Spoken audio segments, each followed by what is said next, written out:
저는 오늘 2000년 전 오순절 마가다락방에 성령이 임재하사 교회가 탄생한 이 뜻깊은 성령 강림주일을 맞이해서 사도행전 1장 3절에서 5절까지의 말씀을 통해서 아버지께서 약속하신 성령, 아버지께서 약속하신 성령이라는 주제로 여러분과 함께 은혜를 나누고자 합니다. 오늘 사도행전 1장 4절에서 예수님께서는 제자들에게 아버지께서 약속하신 것이 있다. 그러니까 예루살렘을 떠나지 말고 아버지께서 약속하신 그것을 꼭 받아야 한다. 그거 받아서 살아야 된다. 그렇게 말씀하셨습니다. 예수님께서는 아버지께서 약속하신 것을 받아야 한다 하는 말씀을 몇 번이나 강조했는데요, 복음서에도 나옵니다. 누가복음 24장 49절의 말씀입니다. 볼지어다 내가 내 아버지께서 약속하신 것을 너희에게 보내리니 너희는 위로부터 능력으로 입혀질 때까지 이 성에 머물라 하셨습니다. 예수님이 말씀하신 아버지는 성부 하나님을 뜻합니다. 도대체 성부 하나님께서 약속하신 것은 뭘까요? 요한복음 14장 16절 말씀을 보면은 예수님께서 최후의 만찬 도중에 제자들의 발을 씻겨 주십니다. 그때 이렇게 말씀하셨습니다. 내가 아버지께 구하겠으니, 성자이신 예수님께서 성부 하나님께 구한다는 겁니다. 뭐를요? 그가 또 다른 보혜사를 너희에게 주사 영원토록 너희와 함께 있게 하리니 하셨습니다. 아버지께서 약속하신 것은 또 다른 보혜사입니다. 성부 하나님이 우리들을 보호해 주시고자, 우리에게 은혜 베풀어 주시고자 스승과도 같은 보혜사 성령님을, 예수님을 보내주셨는데, 이제 그 예수님이 하늘나라로 올라가셔야 되거든요. 그러면 어떻게 됩니까? 예수님이 올라가 버리면 우리가 누가 보호해 주는 보혜사가 됩니까? 그래서 성령님이 오셔서 우리에게 또 다른 보혜사 노릇을 해 주실 것이다 하셨습니다. 그러면 그 다른 보혜사가 누구냐? 자, 17절을 보십시오. 그는 진리의 영이라 했습니다. 육신을 갖고 있는 분이 아니라는 겁니다. 영이라는 겁니다. 어떤 영? 진리의 영이라는 겁니다. 바로 성령입니다. 하나님 아버지께서 약속하신 것은 바로 성령을 보내주시겠다는 약속입니다. 성부 하나님은 이미 구약의 요엘 선지자를 통해서 하나님의 영을, 성령을 만민에게, 각 남자와 각 여자에게 보내주시리라 약속하셨습니다. 그러니 아버지께서 약속하신 성령을 꼭 받아야 된다. 받을 때까지는 예루살렘 성전에 머물러 있으라, 그렇게 말씀하신 겁니다. 왜 성령을 꼭 받아야 될까요? 왜 성령을 꼭 받아야만 주님의 몸이라 불리는 교회가 탄생하는 걸까요? 예수님은 그 이유를 요한복음 16장 7절에서 말씀해 주셨습니다. 요한복음 16장 7절입니다. 예수님이 말씀하시기를 내가 너희에게 실상을 말해주겠다. 예수님 말씀해 주시는 실상이 뭐냐? 내가 떠나가는 것이, 예수님이 이 세상에서 부활하셔서 계속 있지 않고 떠나가는 것이, 하늘로 떠나가는 것이 너희에게 유익이다. 왜죠? 내가 떠나가지 아니하면 보혜사가, 성령님이 너희에게 오지 아니할 것이요, 가면 예수님이 승천하셔서 하늘나라로 가야지 내가 그를, 성령님을 너희에게로 보내리리 하셨습니다. 성령 받으면 우리에게 엄청난 유익이 있다는 겁니다. 엄청난 베네핏이 있다는 겁니다. 도대체 성령 받으면, 성령 충만하면 우리에게 어떤 유익이 주어지는 걸까요? 먼저 첫째, 성령 받으면, 성령 충만하면 예수님이 주님이라는 진리가 믿어집니다. 고린도전서 12장 3절에 성령으로 아니하고는 누구든지 예수를 주시라 할 수 없다 했습니다. 아무리 예수를 믿고 싶어도 믿어지지 않는데 성령 받으면 믿어진다는 겁니다. 성령 받으면 하나님께로 돌아올 수 있다는 겁니다. 이런 유익이 있기 때문에 성령 받으라 하신 겁니다. 둘째로, 성령 받으면, 성령 충만하면 어떤 유익이 주어지느냐? 죄에서 자유케 되고 사망에서 자유케 된다는 겁니다. 로마서 8장 2절입니다. 이는 그리스도 예수 안에 있는 생명의 성령의 법이 죄와 사망의 법에서 너를 해방하였음이라 하였습니다. 성령 받으면, 성령 충만하면 죄에서 자유케 됩니다. 그래서 거룩한 삶을 살아낼 수가 있습니다. 의롭게 살 수가 있다는 겁니다. 또한 성령 받으면, 성령 충만하면 죽음의 공포로부터 자유케 됩니다. 왜냐하면 성령 받으면 우리가 천국 갈 수 있는 방법을 알려주시기 때문입니다. 그래서 성령 받으면 천국을 꿈꾸게 되고, 내가 천국에 가서 행복한 삶을 누리게 된다는 확신이 들기 때문에 죽음의 두려움에서 해방될 수 있다는 겁니다. 셋째로, 성령 받으면, 성령 충만하면 하나님의 자녀라고 하는 것을 성령님이 증명해 주신다는 겁니다. 로마서 8장 16절 말씀입니다. 성령이 친히 우리의 영과 더불어 우리가 하나님의 자녀인 것을 증언하시나니 했습니다. 성령 받으면 성령께서 누가 뭐라고 말하더라도 넌 하나님의 자녀야, 넌 하나님의 아들이야, 넌 하나님의 딸이야 하고 성령님께서 보증을 써 주신다 하는 겁니다. 넷째로, 성령 받으면, 성령 충만하면 성령님이 도와주시고 성령님이 우리 대신 중보 기도를 해 주신다는 겁니다. 로마서 8장 26절입니다. 이와 같이 성령도 우리의 연약함을 도우시나니 우리는 마땅히 기도할 바를 알지 못하나 오직 성령이 말할 수 없는 탄식으로 우리를 위하여 친히 간구하시느니라. 성령 받으면, 성령 충만하면 우리가 약할 때, 우리가 힘들 때, 우리에게 고난이 닥칠 때 성령님이 우리를 도와주신다는 겁니다. 그리고 너무너무 힘들어서, 너무 힘들면 기도도 안 되거든요. 그렇게 너무 힘들어서 기도조차 안 될 때는 성령님이 우리를 대신해서 기도해 주신다는 겁니다. 다섯째로, 성령 받으면, 성령 충만하면 어떤 유익이 주어집니까? 사람마다 다양한 성령의 은사를 받을 수 있다는 겁니다. 고린도전서 12장 8절로부터 11절 말씀을 보면은 성령을 받으면 어떤 사람에게는 성령으로 말미암아 지혜의 말씀을, 어떤 사람에게는 같은 성령을 따라 지식의 말씀을, 다른 사람에게는 같은 성령으로 믿음을, 어떤 사람에게는 한 성령으로 병 고치는 은사를, 어떤 사람에게는 능력 행함을, 어떤 사람은 예언함을, 어떤 사람에게는 영들을 분별함을, 다른 사람에게는 각종 방언을 말함을, 어떤 사람에게는 방언들 통역함을 주시나니 이 모든 일은 같은 한 성령을 성령이 행하사 그의 뜻대로 각 사람에게 나누어 주시는 것이니라 했습니다. 사랑하는 성도 여러분, 성령 받으면은 우리는 하나님께서 놀라운 은사를 주십니다. 이런 성령을 우리가 받아야 되지 않겠습니까? 이것뿐만이 아닙니다.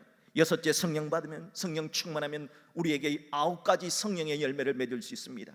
갈라디아서 5장 22절에서 23절의 말씀입니다. 오직 성령의 열매는 사랑, 희락, 화평, 오래 참음, 자비, 양성, 충성, 온유, 절제니 이 같은 것을 금지할 법이 없다 하였습니다. 예수 믿는 자로서 성령의 열매를 얼마나 맺고 싶어 합니까? 사랑하는 여러분, 우리가 성령의 열매를 맺으려면 성령 받아야 됩니다. 성령 충만해야 됩니다. 여러분 모두가, 우리 모두가 성령 받아서 성령 충만해서 우리의 삶 속에 성령의 열매가 나타날 수 있기를 주님의 이름으로 축복합니다. 이렇게 성령을 받으면, 성령 충만하면 우리 개인에게만 유익한 것이 아니라 교회에도, 교회 공동체에도 엄청난 유익이 주어집니다. 자, 성령 받으면은, 교회는 성령 받으면, 성령 충만은 어떤 유익이 주어질까요? 첫째로, 성령 받으면, 성령 충만하면 교회는 예수님을 증거하는 성교 공동체가 됩니다.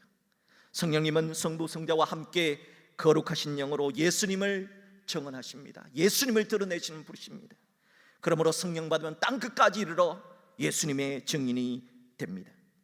사도행전 4장 31절의 말씀을 보십시오. 빌기를 다음에 모인 곳이 진동하더니 무리가 다 성령이 충만하여.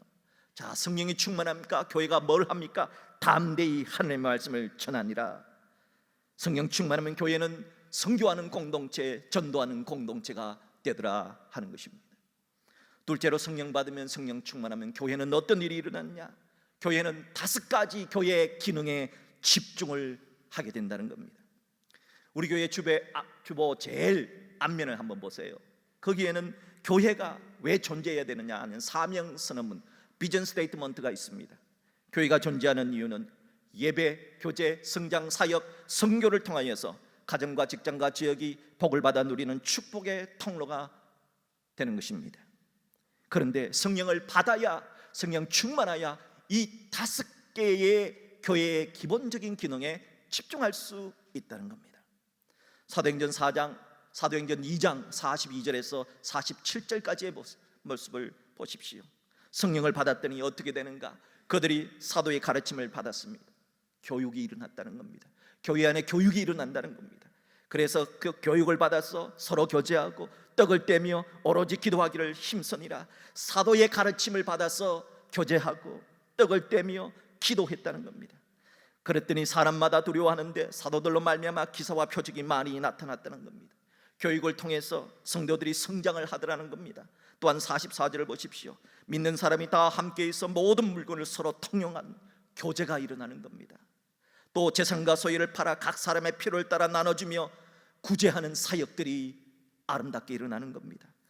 날마다 마음을 같이하여 성전에 모이기를 힘쓰고 예배할 때마다 대그룹으로 모여서 예배 드리려고 하고 집에서 흩어졌을 때는 집에서 떡을 떼며 기쁨과 순전한 마음으로 음식을 먹고 하나님을 찬미하는, 모이면은 대그룹으로 예배하고 흩어지면은 구역별로 지역별로 예배하는 일들이 일어났습니다. 또 온 백성에게 칭송을 받으니 주께서 구원받는 사람을 날마다 더하게 하시니라 하여서 성교의 꽃이 피어나게 되더라 하는 것입니다. 이래서 교회는 성령 받아야 됩니다. 이래서 교회는 성령 충만해야 한다 하는 것입니다. 셋째는 교회가 성령 받으면, 성령 충만하면 교회는 하나가 됩니다. 교회에 대해 말씀을 많이 기록된 에베소서 4장 3절 말씀에 평안에 매는 줄로 성령이 하나 되게 하신 것을 힘써 지키라 하셨습니다. 성령은 하나 되게 하신다는 겁니다. 하나 되는 성령, 이 성령이 임할 때 교회는 하나가 된다는 것입니다. 이렇게 엄청난 이익이 주어지니까 하나님도, 예수님도, 성령님도, 구약의 선자들도, 신약의 사도들도 신구약 성경 66권은 한결같이 성령 받아라, 성령 충만하라, 그렇게 말씀하고 있는 것입니다. 그렇다면 문제는 뭡니까? 어떻게 하면 성령을 받느냐 하는 겁니다. 저는 오늘 성경을 통해서 성령을 받는 방법 세 가지 원리를 여러분에게 말씀드리고자 합니다. 첫 번째, 성령을 받으려면, 성령 충만하는 원리는 뭐냐? 바로 기도의 원리입니다. 간절히 구하라 하는 구하라의 원리입니다. 누가복음 11장 말씀을 보면 예수님은 너희가 악할지라도 좋은 것을 자식에게 줄 줄 알거든, 아무리 못된 부모라도 자식한테는 좋은 것 주려고 하거든, 하물며 너희 하늘 아버지께서 구하는 자에게 성령 주시지 않겠느냐 하시면서 구하는 자에게 성령을 주신다 하셨습니다. 심리학에서 피그말리온 효과라고 하는 단어가 있어요. 피그말리온 효과. 이 피그말리온이라고 하는 효과는 그리스 신화에서 나온 하나의 심리학적 용어입니다. 피그말리온이라고 하는 조각가가 있었습니다. 이 조각가가 하루는 조각을 해서 멋지고 아름다운 여인상을 만들었어요. 근데 이 여인상이 너무 아름답고 너무 좋은 거예요. 그래서 이 피그말리온이라는 조각가가 그 조각상을 진짜 사랑하게 된 거예요. 그래서 마음속에 늘 기도하듯이 외쳤습니다. 이 조각상이 진짜 내 아내가 되었으면 좋겠다. 하루는 미의 여신 아프로디테가 이렇게 세상을 내다보니까 이 조각가가 말을 하는데 진짜거든요. 진짜 사랑하거든요. 그래서 이 아프로디테가 그 조각상이 진짜 여인이 되게 해주었고, 피그말리온이라는 사람은 간절히 구했더니 아름다운 그 조각상이 진짜 여인이 돼서 자신과 함께 행복하게 삶을 살았다 하는 것에서 심리학에서는 간절히 구하는 사람에게, 간절히 기도하는 사람에게는 그런 일이 일어난다 해서 피그말리온 이펙트라고, 피그말리온 효과라고 하는 것이 탄생하게 된 겁니다. 사랑하는 여러분, 인간에게 이런 상상을 할 수 있는 지혜를 주신 분이 하나님이시잖아요. 하나님은 신화 속의 거짓 신이 아니라 진짜 신이시기 때문에 간절히 구하면, 간절히 기도하면 성령을 부어 주실 것입니다. 사도행전 4장 31절 말씀에 보면은 빌기를 다음에 모인 곳이 진동하더니 무리가 다 성령 충만했다고 그랬습니다. 사랑하는 여러분, 기도할 때 성령이 부어집니다. 기도할 때 성령 충만이 일어나는 겁니다. 여러분, 우리 모두가 주님을 구하고 성령님을 구하고 기도하고 그리하여서 간절히 구함으로써 성령 충만한 우리 모두가 될 수 있기를 주님의 이름으로 축복합니다. 둘째로 성령을 받는 두 번째 원리는 회개의 원리입니다. 성부께서 약속하신 성령 받고 성령 충만하려면 회개해야 합니다. 사도행전 2장 38절에서 사도 베드로는 이렇게 말했습니다. 너희가 회개하여 각각 예수 그리스도의 이름으로 세례를 받고 죄사함을 받으라. 그리하면 성령의 선물을 받으리라 하셨습니다. 성령님은 우리가 죄를 회개할 때 성령의 은사를 선물로 내려주신다는 겁니다. 그 대표적인 역사가 있었습니다. 대한민국의 오순절 사건으로 기록된 역사는 1907년 평양 장대영 교회의 부흥사경회를 꼽을 수가 있습니다. 1907년 1월 14일 날 평양의 장대영 교회는 부흥회를 가졌는데, 그때 부흥회 강사가 누구냐, 바로 길선주 장로입니다. 이 길선주 장로는 대한민국 3.1운동 독립선언 민족 대표 33인 가운데 한 사람으로서 굉장한 존경을 받았던 사람인데, 이분이 늦게 신학을 공부해서 평양 장로의 신학교 1회로 들어가게 됩니다. 이제 졸업을 앞두고 있었던 이 길선주 장로가 말씀을 전파하다가 갑자기 성령의 감동을 받아서 자신의 죄를 회개하기 시작했습니다. 길선주 장로는 이렇게 말했습니다. 설교자가 이렇게 말한, 나는 아간 같은 놈입니다. 나 때문에 여러분이 이 시간 하나님이 복을 내려줄 수가 없습니다. 사람들이 깜짝 놀라서 쳐다봤지요. 도대체 저분이 무슨 죄를 졌나?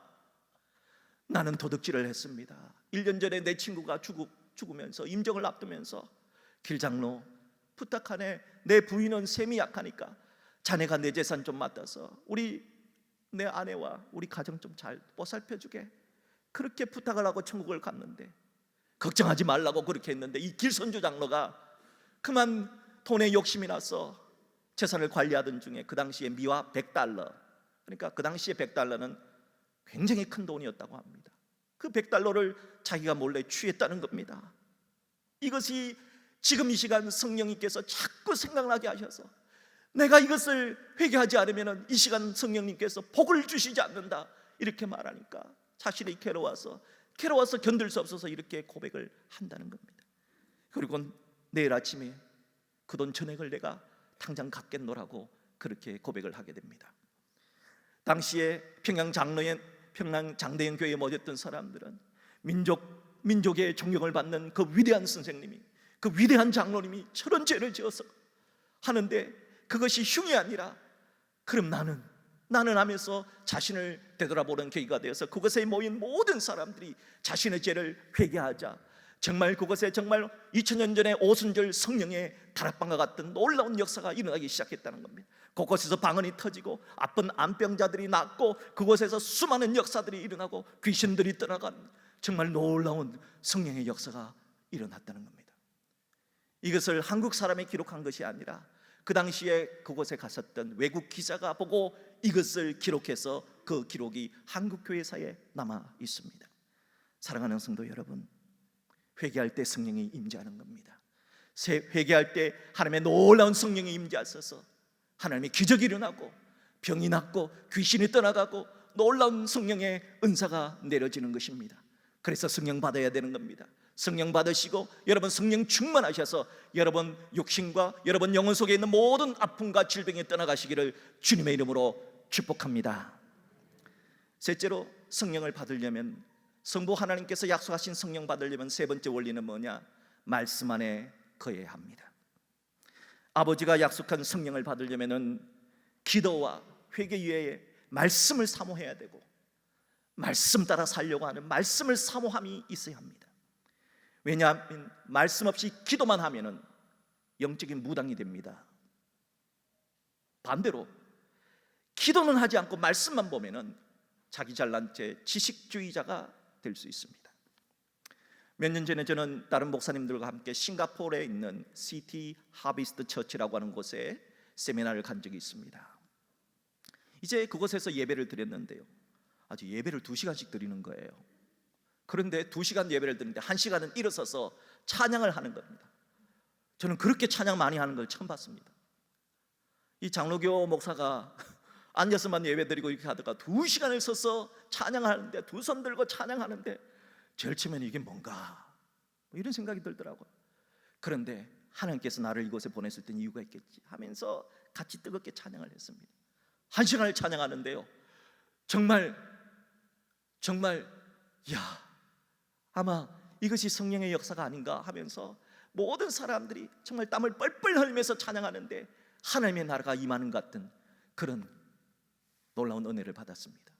이제 모두가 앉아서 말씀을 듣는 시간이 되었습니다. 그런데 우리 목사님 가운데 한 분이 뭘 잘못 드셨는데 배탈설사로 복통을 앓아서 5분마다 찬양하는데 5분마다 나가서 이제 화장실을 가셔야 되는 겁니다. 그런데 딱 앉았더니 이분이 털썩 주저앉았는데 보니까 얼굴에 막 식은땀이 줄줄 흘러내리고 이러다가 안 되겠거든요.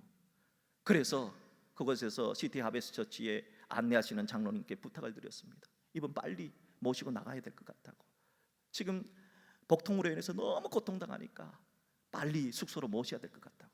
그랬더니 그 장로님이 뒤로 데리고 가서 세가족 부원들과 함께 기도를 하시더라고요. 배에다가 손을 딱 대고 나사렛 예수 이름으로 성령님 이 시간 오셔서 만져주십시오. 성령님 오시옵소서. 성령님 임재하여 주셔서 만져주시옵소서. 나사렛 예수 이름으로 명하노니 설사는 멈춰라, 복통은 그칠지어다. 이렇게 기도를 해주고 집으로 보냈습니다. 그런데 30분 후에 이 목사님이 다시 왔어요. 그래서 우리가 예배 중간에 이제 예배를 다 마치려고 하는데 왜 왔냐고 그랬더니 그분이 복통이 다 나았다는 거예요. 설사가 그쳤다는 거예요. 병원 이제 화장실 안 가도 된다는 겁니다. 우리는 조금 전에 옆에서 막 죽겠다고 땀을 뻘뻘 흘리는 사람을 직접 봤잖아요. 그런데 멀쩡하게 돌아왔어요. 어떻게 된 일인가? 그랬더니 뒤에 가서 기도해 주셨는데 그때 뜨거운 역사를 경험했다는 겁니다. 이제 그 일을 마치고 저희들이 숙소에 가서 있는데 이제 큐티를 하는데 그때 하나님께서 저한테 주신 말씀이 사도행전 10장 44절의 말씀입니다. 베드로가 이 말을 할 때에 성령이 말씀 듣는 모든 사람에게 내려오시니, 성령이 말씀 듣는 모든 사람에게 내려오셨는데 그때 그 장로님과 거기에 있던 세가족 부원들이 말씀을 얼마나 사모하는지 눈에서 진짜 레이저가 1시간 동안 서서 찬양하던 그분들이 앉아서는 쥐죽은 듯이 모두가 성전을 바라보며 강단 위에서 말씀하시는 목사님을 뚫어지게 바라보는 거예요. 그 모습이 눈앞에 선하면서 그들이 그렇게 말씀을 사모했던 그들이 기도하니까 성령이 임재하시고 성령의 역사가 일어나더라 하는 것을 체험했습니다. 사랑하는 성도 여러분, 말씀을 사모할 때, 우리가 말씀대로 살려 할 때 성령이 임하는 것입니다. 말씀을 사모하셔서 여러분에게도 성령 충만한 역사가 있기를 주의 이름으로 축복합니다. 사람들이 성령을 받으면, 성령 충만하면 변화됩니다. 몰라게 다른 사람이 봐도 저 사람인가 할 정도로 그렇게 변화됩니다. 예수님의 동생들은 성령 받기 전에는 예수님을 믿지 않았습니다. 충격적입니다. 예수님의 동생들이 예수님을 믿지 않았다는 겁니다. 요한복음 7장을 보면은 초막절이라는 절기를 당해서 예수님의 동생들이 예수님한테 이렇게 얘기합니다. 형님 제발 이 갈릴리 시골 총구석에만 계시지 마시고 이제 명절이 됐는데 저 예루살렘에 올라가서 오병이어의 기적처럼 그런 기적을 좀 확 행해가지고 사람들한테 예수님 형님 좀 드러내셔서 왕이 되어야 되지 않겠습니까? 왜 이 총구석에 갈릴리만 계십니까? 하고 그런 말을 합니다. 요한복음 7장 5절은 예수님의 동생들이 왜 그렇게 말했는가 이렇게 기록하고 있어요. 이는 그 형제들까지도 예수님의 동생들이죠. 예수를 믿지 아니함이라라. 예수를 안 믿으니까 예수님을 그저 기적을 행하는 사람으로서 그냥 정식 왕으로서 쿠데타를 일으켜서 이제 새로운 왕이 되라 그렇게 권면을 합니다. 그런데 이런 사람들이 성령을 받아요. 성령을 받으니까 예수님의 동생들이 어떻게 변합니까? 위대한 교회의 지도자가 되고 야고보스와 유다서를 기록한 성경의 저자가 되는 겁니다. 여러분 아시지요? 야고보스는 예수님의 동생, 친동생 야고보가 기록한 겁니다. 야고보스 1장 1절의 말씀을 보십시오. 하나님과 주 예수 그리스도의 종 야고보는 예수님 동생이잖아요. 그러면 하나님과 주 예수 그리스도의 동생 야고보라고 기록하지 않습니다. 왜죠? 유다서를 보십시오. 여러분 아시다시피 유다서를 쓴 유다는 예수님의 친동생입니다. 유다서 1장 1절을 보십시오. 예수 그리스도의 종이요 야고보의 형제인 유다는, 야고보서를 쓴 야고보는 유다의 형입니다. 자, 그러니까 유다는 형이라고 하는데 예수님도 큰형님 아닙니까? 그러면 큰형님이라고 나는 동생이라고 말하고 예수 그리스도의 종이라고 쓰잖아요. 왜 이렇게 바뀝니까? 성령 받았기 때문입니다. 성령 받으면 예수님이 믿어지고 예수님이 나의 주라고 하는 사실이 믿어지기 때문인 겁니다. 또한 예수님의 제자들도 성령 받아서 엄청나게 바뀝니다. 성령 받기 전에 예수의 제자들이 어땠느냐? 우리가 알듯이 나는 절대로 예수님 배신하지 않는다, 나는 죽더라도 예수님 배신하지 않는다 그랬는데 예수님이 체포되니까 어떻게 했습니까? 난 예수 같은 사람 모른다고 그러면서 무서워서 두려워서 도망가고 숨었지 않습니까? 그런데 그런 겁쟁이 예수님의 12 제자들이 어떻게 바뀝니까? 성령을 받으니까. 사도행전 4장의 말씀을 보십시오. 그 당시에 유대교의 종교 지도자들은, 유대교라고 하는 것은 종교가 정치를 하는 아주 독특한, 이슬람교도 시아파 같은 경우는 종교인이 정치를 하는 아주 독특한 종교신앙 공동체가 이슬람 공동체가 유대 공동체입니다. 그런데 이 유대 공동체의 최고 지도자 대제사장과 그런 많은 서기관들과 바리새인들은 굉장한 권세를 갖고 있었습니다. 사람을 죽이고 살릴 수 있는 권세를 갖고 있습니다. 그 사람들이 제자들을 부릅니다. 너희들 예수님의 이름으로 말도 하지 말고 너희들 예수님의 이름을 가르치지도 말라. 옛날 같았으면 절대로 두려워서 안 가르쳤을 겁니다. 그런데 성령을 받고 난 다음에 사도 베드로와 요한이 뭐라고 말하는가 한번 보실까요? 사도행전 4장 19절 20절입니다. 하나님 앞에서 너희의 말을 듣는 것이 하나님의 말씀을 듣는 것보다 옳은가 판단하라. 우리는 보고 들은 것을 말하지 아니할 수 없다. 이렇게 대답하다가는 죽거든요. 죽을 수 있거든요. 그런데 죽을 수 있음에도 불구하고 어디에서 용기가 나서 이렇게 말을 할 수가 있었을까요? 그것은 사도들이 성령을 받았기 때문입니다. 성령을 받으면 변화됩니다. 성령을 받으면 담대하게 하나님을 두려워하고 사람을 두려워하지 않는 자가 된다는 겁니다. 사랑하는 성도 여러분, 아버지가 약속하신 성령은 과거에만 역사하신 것이 아니라 오늘도 역사합니다. 그리고 우리 주님 오시는 그날까지 역사를 합니다.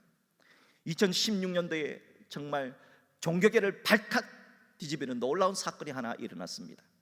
동국대학교의 불교학 박사였던 이 김진열 박사가, 이분은 40년 동안 승려를 한 분인데 불교에서 기독교로 개종을 한 겁니다.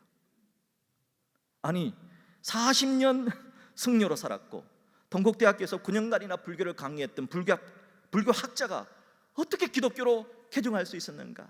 그 당시의 신문을 한번 보십시오. 다 신문에 대해서 특별되어 있습니다.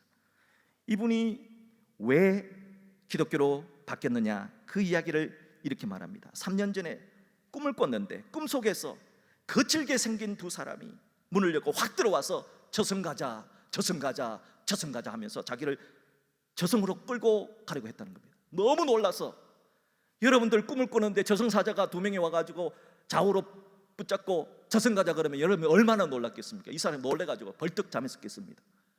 그 뒤로는 잠을 못 자겠다는 겁니다. 왜? 두려웠어. 얼마나 두렵더니 잠을 못 자는 겁니다. 사람이 너무 두려우면 잠을 못 자요. 잠을 못 자고 있는데 식은땀이 계속 흐르고요.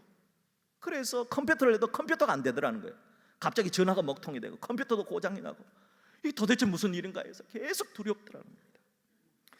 이렇게 살다가 내가 죽겠다 그런데, 그때 어렸을 때 우연히 교회 가서, 불교 스님들도 옛날에 교회에 다녀본 사람들이 있나 봐요. 그래서 교회 가면 크리스마스 때 뭐 먹을 거 주잖아. 이거 먹으려고 갔다가 그때 들었던 말씀이 갑자기 눈앞에 쫙 나타난다는 겁니다. 그게 뭐냐? 바로 로마서 10장 19절 말씀입니다. 10장 9절의 말씀입니다. 내가 만일 내 입으로 예수를 주로 시인하며 또 하나님께서 그를 죽은 자 가운데서 살린 것을 내 마음에 믿으면 구원을 받으리라. 구원을 받는다는 이 말씀이 자기에게 확 와닿았다는 겁니다. 구원을 받을 수 있다고? 불교는 지금까지 자기가 연구하면서 했던 것은, 불교는 착하게 사는 거거든요. 죽으면 무로 가는 거거든요. 그런데 죽음 이후에 세계가 있고, 이것이 새롭게 구원을 받을 수 있는, 천국 갈 수 있는 방법이 있다는 겁니다. 그래서 이분이 성경을 보기 시작했다는 겁니다. 그러면서 예수를 믿게 되고 성령을 받아서 예수님이 구세주라는 건 믿어지고, 그래서 기독교로 개종하게 되었다 하는 것입니다. 그 후에는 이분은 잠을 자니까 꿈을 꾸는데 하늘나라의 꿈을 꾸게 되었다는 겁니다. 사랑하는 여러분, 하늘나라를 꿈꾸는 사람이 되려면 성령 받아야 됩니다. 성령 충만하면 하늘나라의 꿈을 꿀 수가 있습니다. 사랑하는 우리 모든 성도들이 성령 받아서 성령 충만해서 어둠의 꿈을 꾸는 것이 아니라 하나님 나라의 화려한 빛의 세계를 꿈꿀 수 있는 여러분 되실 수 있기를 주의 이름으로 축복합니다. 오늘 저는 여러분에게 세 가지를 말씀드렸습니다. 어떻게 하면 성령 받을 수 있느냐? 기도해야 된다. 기도의 원리, 그리고 회개해야 된다. 회개의 원리, 그리고 말씀을 삼아야 된다. 이 말씀의 원리를 잘 지켜서 우리 모두 성령의 열매를 맺고 성령 충만한, 그리고 교회도 유익하고 여러분 개인도 유익한 그런 성령의 사람 되실 수 있기를 주님의 이름으로 축복합니다.